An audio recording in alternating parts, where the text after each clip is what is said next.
Smart saving plan తో మీ ఆత్మీయులకు ఉజ్వలమైన సురక్షితమైన జీవితం అందించండి. టాటా ఏఏతో ఇది సాధ్యం.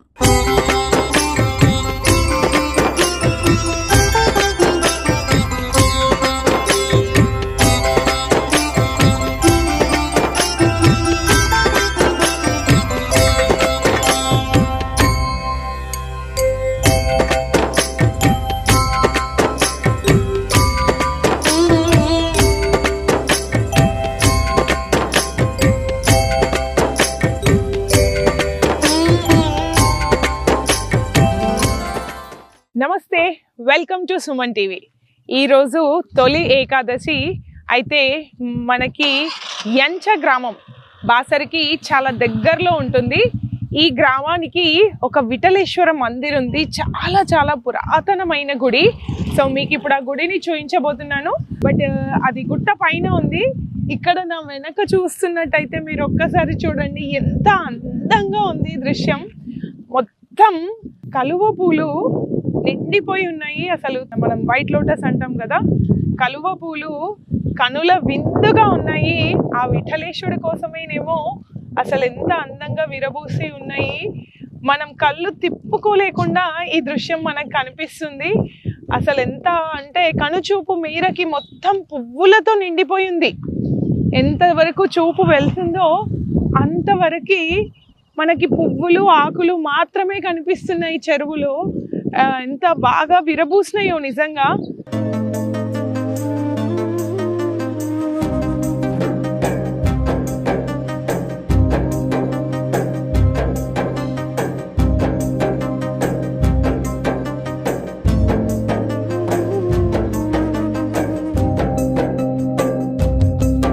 విఠలేశ్వర మందిరంకి వచ్చాము. ఇది యంచ గ్రామం. గుట్ట పైన విఠలేశ్వరుడు అమ్మవారితో కొలువై ఉన్నాడు. ఈ రోజు వేలాదిగా భక్తులు తరలి వచ్చారు. పాదయాత్రగా కింద హనుమాన్ మందిర్ నుంచి పైన వరకు భక్తులు నడుచుకుంటూ భజన చేసుకుంటూ ఆనందోత్సాహాలతో తులసి మాతని ఎదుర్కోలుగా తీసుకొచ్చి ఇక్కడ మందిరంలో ఉంచారు. ఇక్కడ విశేషంగా ఈ రోజు చాలా చుట్టుపక్కల ప్రాంతాల అంతటా నుంచి విశేషంగా ప్రజలు భక్తులు స్వామివారిని దర్శించుకోవడానికి వస్తారు. మనం ఇక్కడ చూసుకుంటే విఘ్నేశ్వరుడు, విఠలేశ్వరుడు, శివుడు, నందీశ్వరుడు, నాగదేవత ఉన్నారు. సో ఇది చాలా చాలా పురాతనమైన గుడి. దీని గురించి ఇంకా మీకు విశేషాలు చూపిస్తాను, రండి.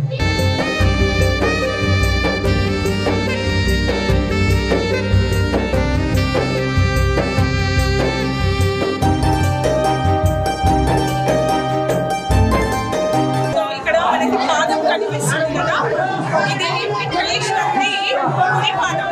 అంటే రెండవ పాదం కుడి పాదం కనిపిస్తుంది. సో ఇక్కడ స్వామి వారిది కుడి పాదం ఉంటే ఇంకొక పాదం మండల్పూర్లోనే ఉంటదంట. ఒకటి మొత్తం ఈ నేలకి ఉంది.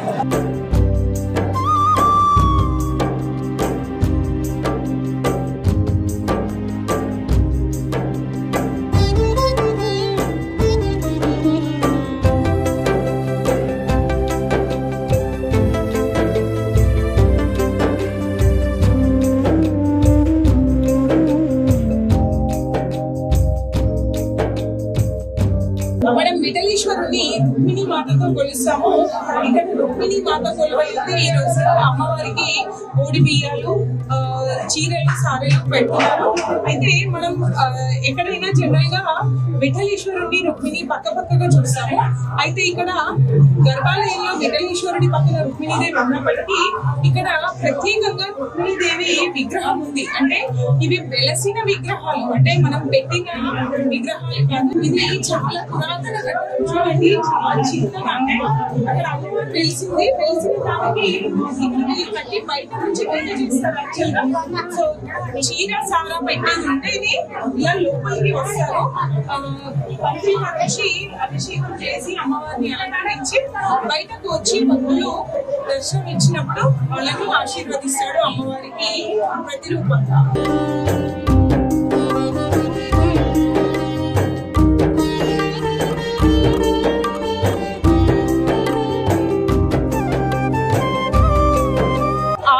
నుంచి విఠలేశ్వరుని దేవుణ్ణి రుక్మిణీ మాతని దర్శనం చేసుకున్నాక ఇలా పైకి శిఖర దర్శనం చేసుకోవడానికి రావాలి.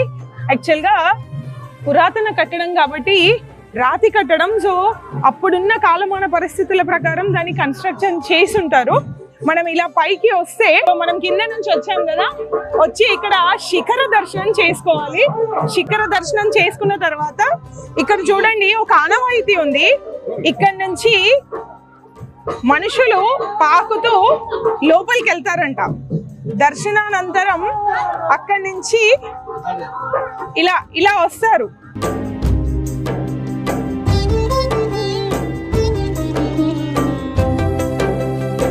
వచ్చిన తర్వాత ఈ మోకాల నొప్పులు, ఈ కీళ్ళ నొప్పులు, ఈ నడుము నొప్పు ఏదైతే ఉంటుందో 5 సార్లు ఇట్లా రావాలన్నట్టు.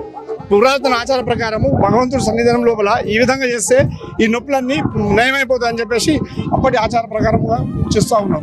చూడొచ్చు మనం అందరూ ఆడవాళ్ళు మగవాళ్ళు అసలు లావుగా ఉన్నారు అన్న సంబంధమే లేదండి. సో ఆటోమేటిక్ గా మనం చూస్తే వాళ్ళకి అనిపిస్తుంది వస్తామా రామా అని, బట్ చాలా ఈజీగా వచ్చేస్తున్నారు.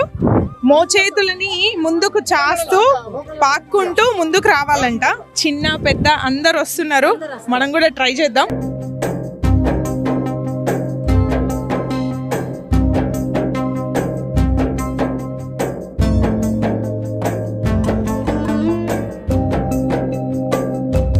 సో ఇదండి, ఇలా 5 సార్లు పరిక్రమ చేస్తే వాళ్ళకి ఎలాంటి రకమైన హెల్త్ సమస్యలున్నా తగ్గిపోతాయి అని ఒక నమ్మకం. సో ఇక్కడ పాండురంగడికి అనర్ఘలంగా అంటే ఎక్కడ ఒక బ్రేక్ ఇవ్వకుండా కంటిన్యూస్ గా నిర్విరామంగా అఖండ కీర్తన చేస్తున్నారు. సో పాండురంగుడికి ముఖ్యంగా భజన చాలా ఇంపార్టెంట్, నామస్మరణ చాలా ముఖ్యమైనది.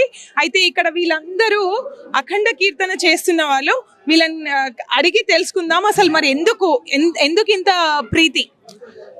ఇది తొలి ఏకాదశి సందర్భంగా మనము పాండురంగని కీర్తన భజన అందరూ ఈ పరిసరాలకు వెళ్ళి అందరూ భజన కీర్తన చేస్తుండ్రు.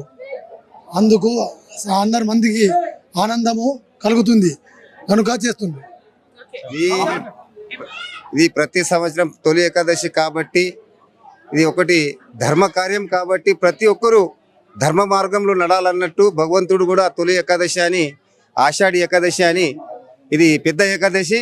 సంవత్సరం లోపల 4 ఏకాదశిలు పెద్ద ఏకాదశిలు, ఇది ఒకటి పెద్ద ఏకాదశి కాబట్టి. ఎందుకంటే ధర్మ మార్గంలో ఎప్పుడైతే మనం ధర్మ మార్గంలో నడుస్తామో అప్పుడే మానవ జీవితం యొక్క సార్థకం అవుతుందని భగవంతుడికి నమ్మకంతో మనం ఈ ఆషాఢి ఏకాదశి జరుపుకోవడం జరుగుతుంది. కాబట్టి అందరూ ధర్మ మార్గంలో నడవాలి. ఇక మా యొక్క హింస గ్రామం లోపల పాండురంగ విశ్వేశ్వర టెంపుల్ ఏ యుగంలో నిలిపిన మాత్రం ఎవరికి మాత్రం తెలియదు మాత్రం. అయితే పండలపురంలో ఒకటి దేవాలయం, అక్కడ పరమాత్ముడు అక్కడ వెలిసిండు. రెండో పండలపురం అని ఎంచని చెప్తా ఉంటారు మా యొక్క పూర్వీకులు.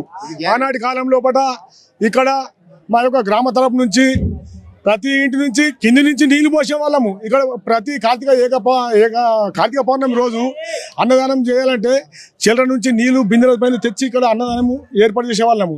కాబట్టి ఇప్పుడు మాకు రోడ్ అయింది కాబట్టి ఇబ్బంది లేదు. కానీ ఇప్పుడు ఈ యొక్క దేవాలయం లోపల గత 25 సంవత్సరాల నుంచి ఇక్కడ ఏకాదశి అంటే 15 రోజులకు ఒకసారి ఏకాదశి వస్తుంది.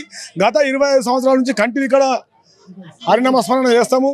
రాత్రి అంతా ఇక్కడ చుట్టుముట్టు పల్లె వాళ్ళు ఓని కానీ కౌట బాసర్ ఇక్కడ చాలా చుట్టుపక్కల నుంచి భక్తులు వస్తూ ఉంటారు. ఆ యొక్క కార్యక్రమం జరుగుతూ ఉంటుంది. ఎందుకోసం అంటే మనకు మానవ జన్మ భగవంతుడు ఇచ్చింది కాబట్టి మన యొక్క ధర్మము మనం వచ్చేది ఉంది పోయేది ఉంది. మనం ఇంక వచ్చేది ఏం లేదు. ఏదైతే ఇప్పుడు మనం భక్తి మార్గంలో కూడా మనం ఉంటామో ఆ పరమాత్ముడు మనకు వేళలా కూడా మనకు తోడు ఉంటాడని సేవ చేసుకుంటున్నాం. ఎందుకంటే పూర్వము కనీసం ఒక 1000 సంవత్సరాల క్రితము ఇక్కడ ఈ దేవస్థానము నిర్మాణం చేయడం జరిగింది. దీనికి ముఖ్య కారణం ఏంటంటే ఒక పూర్వీకులు మాకు అనేక తరముగా చెప్పేవాళ్ళు. వాళ్ళు చెప్పిన మాటలే మేము చెప్తున్నాము, మాకేం తెలియదు కాబట్టి వాళ్ళు చెప్పిన విధంగా మేము చెప్పడం జరుగుతుంది. ఎందుకంటే పూర్వము ఒక భక్తుడు ప్రతి సంవత్సరము పండల్పూర్ పోయేవాడట. పండల్పూర్ పోతుండగా ఆయన కొన్ని సంవత్సరాలు పోయిండు. ఆయనకు పాదయాత్రగా పండల్పూర్ పోయి నడుచుకుంటూ వచ్చేవాడు. అయితే వస్తుంటే ఆయన వయసు యాడికింత తగ్గిపోయింది. ఎందుకంటే పండల్పూర్ పోయేంత సామర్థ్యం ఆయనకు లేకపోయింది. కాబట్టి అక్కడ పోయి ఆయనకు భక్తుడు అంటే భగవంతుడికి ప్రీతి భక్తుడు. కాబట్టి భక్తుడు ఏ చెప్తే భగవంతుడు అది చేస్తాడు. భగవంతుడే గొప్ప కాదు, భక్తుడు గొప్పవాడు.